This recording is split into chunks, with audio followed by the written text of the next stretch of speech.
اللہ روزے میں دیکھنا چاہتا ہے کہ میرا بندہ میرے کہنے پہ جو چیزیں حلال ہیں ان کو بھی چھوڑتا ہے کہ نہیں چھوڑتا. تو جب اس نے ان کو چھوڑ دیا تو پھر حرام کیوں نہیں چھوڑے گا؟ اور جس نے روزے میں حرام بھی نہیں چھوڑا، غیبت بھی نہیں چھوڑی، جھوٹ بھی نہیں چھوڑا، لوگوں کو اذیت دینا بھی نہیں چھوڑا، تلخ رویے بھی ترک نہیں کیے، گالی گلوچ سب و شتم کا مزاج بھی ترک نہیں کیا، لوگوں سے رشوت لینا اور لوگوں کو اذیت دینا بھی ترک نہیں کیا، تو پھر وہ بھوک کاٹ رہا ہے. وہ اللہ کے حکم کی تعمیل نہیں کر رہا ہے، وہ تو کہہ رہا ہے کہ میں تمہارا امتحان لینا چاہتا ہوں، تم حلال بھی چھوڑو گے اور یہ حرام بھی چھوڑنے کے لیے تیار نہیں. تو پھر روزہ ہی نہیں. ہم ہر سال مشق کرتے ہیں، ماہ سیام گزر جاتا ہے، پھر جہاں کھڑے ہوتے ہیں وہیں کھڑے ہوتے ہیں، جبکہ روزہ تو 1 مہینے کی ٹریننگ ہے. 1 مہینے کی ٹریننگ کے بعد ہمارے عیب جھڑ جانے چاہیے، ہمارے گناہ دھل جانے چاہیے، ہمارے اندر کو تقوی کے نور سے مالا مال ہو جانا چاہیے. لیکن ہم نے مشق کی نہیں، ہم کام چور رہے. تو پھر نتیجہ کیا ہوا کہ جہاں کھڑے تھے وہیں رہے.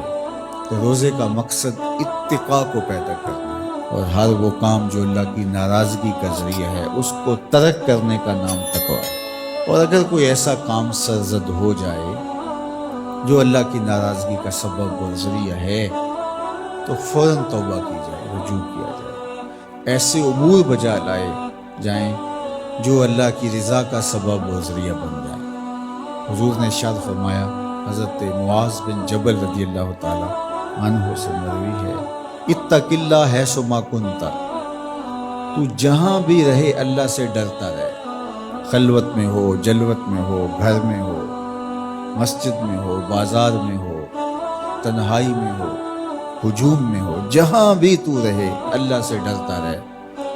وَأَتْبِعِ السَّيِّئَةَ الْحَسَنَةَ، اور اگر تم سے کبھی کوئی گناہ سرزد ہو جائے تو فوراً نیکی کر، تم ہوا وہ نیکی اس گناہ کو مٹا ڈالے گی. وَخَالِقِ النَّاسِ بِخُلُقٍ حَسَنٍ، اور لوگوں کے ساتھ اچھے اخلاق کے ساتھ پیش آنا.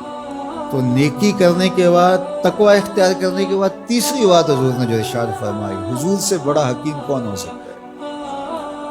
میرے ماں باپ حضور پہ قربان.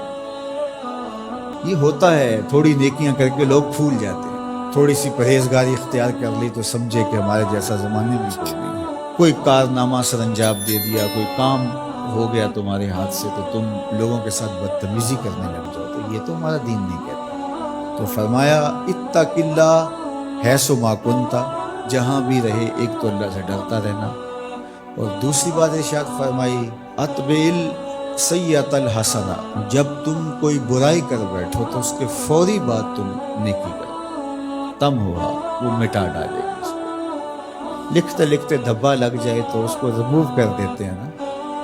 زندگی میں چلتے چلتے گناہ سرزد ہو جائے تو نیکی سے اس کو ریموو کر دو، تم ہوا مٹا ڈالے گی اس کو.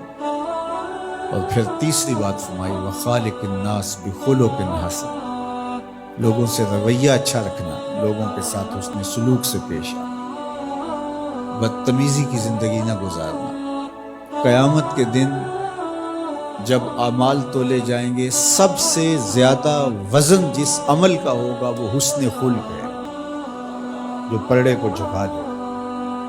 تو کبھی اپنے رویوں کو کھردرا نہ ہونے دینا. تو ہمارے رب نے ہمیں تقوی اختیار کرنے کا حکم عطا کیا، اور رمضان المبارک موسم ہے تقوی کے حصول کا. زندگی ثمر بار ہوتی ہے، تقوی کا پھل لگتا ہے. روزہ تقوی کی نشأت کا ذریعہ ہے، روزہ پیدا کرتا ہے اتقاء. لعلکم تتقون اس پہ شاہد عادل ہے. تو اس لیے مجھے اور آپ کو جائزہ لینا پڑے گا کہ ان دنوں کے اندر ہمارے اندر کوئی تقوی پیدا ہوا ہے یا نہیں ہوا. میں اپنا جائزہ لوں اور آپ اپنا اپنے اندر ہی جائزہ لیں. ہم نے بھوک کاٹی ہے، پیاس گوارا کی ہے، رات تراویح بھی پڑھتے ہیں، تو کیا کوئی فرق پڑا؟ کوئی اتقاء کا نور نصیب ہوا؟ اگر نصیب ہوا ہے تو پھر مزید کوشش کیجیے بقیہ دنوں میں مزید نور نصیب ہو اور اتقاء کے اجالے حقیقت میں ہم پالیں. اور اگر وہیں کے وہیں کھڑے ہوئے ہیں، کوئی فرق نہیں سوائے بھوک اور پیاس کاٹنے کے اور یہ ذہنی تاثر کہ ہم روزہ رکھ رہے ہیں، اس کے علاوہ میں کوئی فرق نہیں، ہمارے باطن میں کوئی تبدیلی نہیں آ رہی، تو پھر ہمیں دیکھنا پڑے گا پیچھے مڑ کے کہ ہمارے روزے بے روح اور بے نور کیوں ہے، ہمیں اس پر توجہ دینی پڑے گی۔